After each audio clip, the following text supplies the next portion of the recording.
যদি সময় পান একটু ভাববেন আপনার মৃত্যুর পরে কি হতে চলেছে। আপনার শরীরটা বাড়ির সামনে পড়ে থাকবে, প্রচুর মানুষ আপনাকে দেখতে আসবে।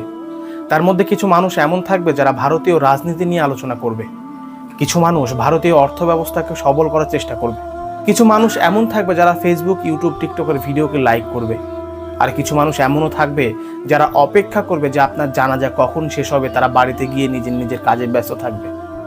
আপনার জানাজা হয়ে যাবে, সবাই বাড়িতে চলে আসবে, আপনার বাড়ির মানুষ বাড়িতে দুদিন কান্না করবে, আপনার বাড়িতে আস্তে আস্তে আত্মীয় আসা শুরু করবে, যে আত্মীয়দেরকে খেতে দিতেই ব্যস্ত থাকবে আপনার পরিবারের লোক।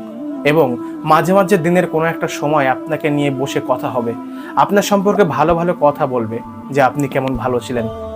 10 দিন পরে আপনার পরিবারও কোনো একটা কমেডির শো দেখে হাসতে শুরু করবে, আস্তে আস্তে আপনাকে ভুলে যেতে শুরু করবে।